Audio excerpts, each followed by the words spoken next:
My name's Justin Ramsden and I'm a model designer here at the LEGO Group, and I've designed the LEGO Harry Potter Hogwarts castle set.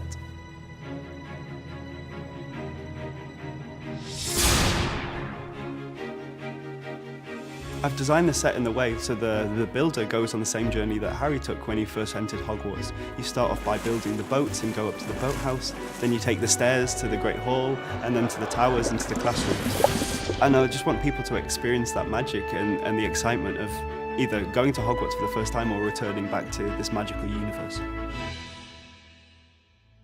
I got brought into the Harry Potter project and I saw this model in the corner and I was like, I need to work on that.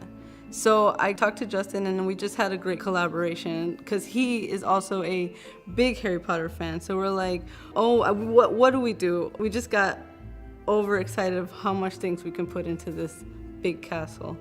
And I just wanted to make this castle the most magical thing that LEGO has ever produced. Research was definitely a part of designing this set. Not only did I have the audiobook on repeat while I was building the model, I was watching the films every night, I was reading the books, I went to the theme parks and the studio tours, and there's so much in the Harry Potter universe that you can get obsessed with and dive straight into, so I did. There's a part that I absolutely love in the model, and that's the stained glass that we managed to recreate in LEGO format. Not only does it have 2 new elements that's created especially for this set, but it's an interesting build technique that I know the fans will really, really love. I also really like the car in the Whomping Willow. It's a great little build, and it's amazing how you can create such an iconic vehicle out of using such a small amount of parts. This is different to the Hogwarts sets that we've released before because not only are there more elements that fans are used to, but there's also a different scale. This is at micro scale rather than minifigure scale. That means some of the windows and doors are smaller than fans may be used to, but it allows for more interesting building techniques and also more of the castle to build. One of the main things that I really struggled with was the huge tower that's in the center of the model, and I spent weeks trying to figure out, how can I get this window in and how can I get the moving staircases at the back? And one day a few designers walked past and they were working on a rocket at the time, and they're like, maybe you look at our build. And it's that collaborative nature that LEGO allows us that really lent itself to the model, and then I managed to create the tower, which is great. We struggled with the amount of things that we wanted to put. How do we limit it? Because we were like, this is the time, we gotta put everything in it, let's do it, right? But then sometimes you gotta dial it back. You know, usually with stickers, less is more, but in this case, we thought it would be great to just put as much as we could. For instance, we have Moaning Myrtle, we have the golden egg from the Tri-Wizard tournament, we have the Room of Requirement, the floating keys room, we have all kinds of stuff. Graphic design brings a little bit of story into the models. For instance, in the Hogwarts set, we put a lot of reference to the books and to the movies that can give it a little bit more character. So we created 4 exclusive minifigs, one for Godric Gryffindor, Helga Hufflepuff, Rowena Ravenclaw, and Salazar Slytherin, which are the Hogwarts founders. We also created 27 trophy figs of various characters. What I'm really proud of is that we managed to get Umbridge's office into the set because Umbridge is my favorite character because she's so evil and great. Just the fact that we had that office in there and we got to do a trophy fig of her is a big accomplishment for me. When I first started designing this set, I knew it was going to be big, but I never thought it'd ever be the second largest LEGO set ever. It was only when we started creating all these small details that I realized, hang on, this is a big piece count. And it was that piece count that was really interesting to me because I could sort of have fun with it. So the 6,020 element piece count relates to one of my first LEGO sets that I ever got as a child. It's a small wizard shop, comes with the first ever LEGO wizard, and the set number of that was 6020.